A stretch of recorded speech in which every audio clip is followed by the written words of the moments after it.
How do you like it?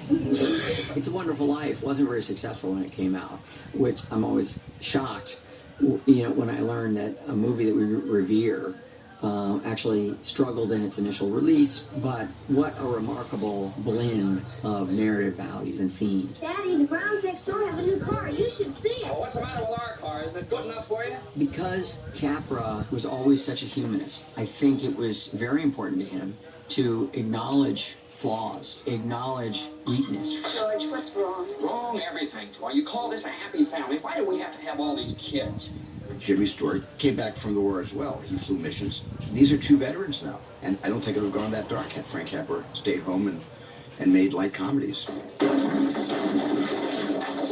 Apparently, Frank Capra appealed to him by saying it's a Christmas movie about suicide, and Jimmy Stewart said, Christmas movie about suicide? Count me in.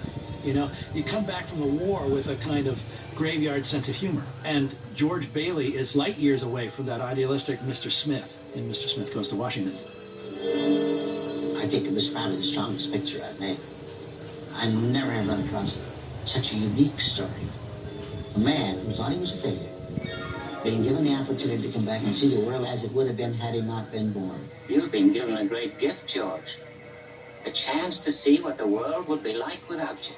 That's a dark, dark place to begin a movie that's ultimately going to wind up being one of the great holiday movies and one of the most affirming movies ever made. It's powerful because it's been a journey from a place of true despair. And it takes guts to tell the story with that kind of strength and commitment. Yes, sweetheart? There's a girl wants to see you. Her name's Wonderly.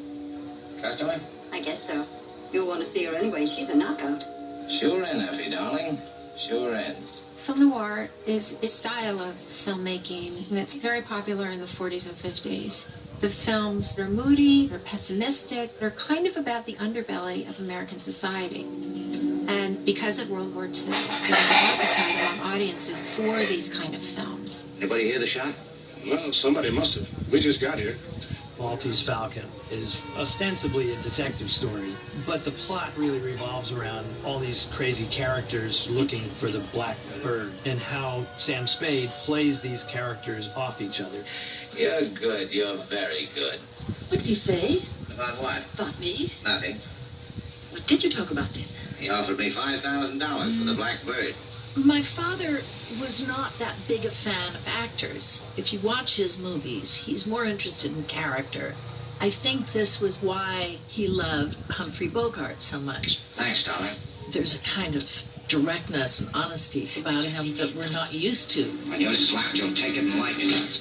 Bogart is not the good guy, and that is essential to this whole trend.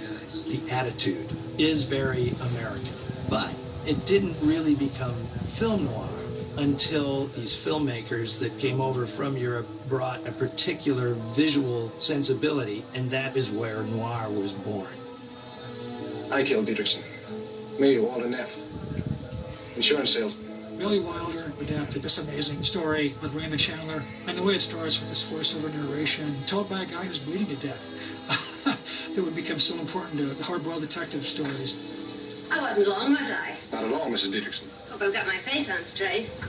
Perfect for my money. There was a very intense murder scene that had to be filmed, and how are you going to do it in this age of censorship? This is not the right street. Why did you turn here? What are you doing that for? What are you honking the horn for?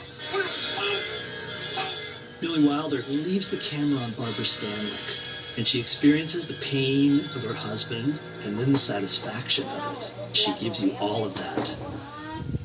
And that's as good as it gets. Okay, baby, that's it. The murder you don't see in Double Indemnity is better than any grisly murder you could show me.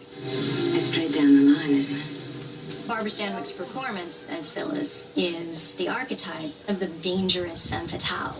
Pack in the morning, meet me at the hotel. When you get to Jane Greer in Out of the Past, she takes it a step further. Can we get away with it? She's much more of a cold psychopath. There's a scene where she's watching Robert Mitchum and his partner beat the out of each other. And she's sort of in ecstasy.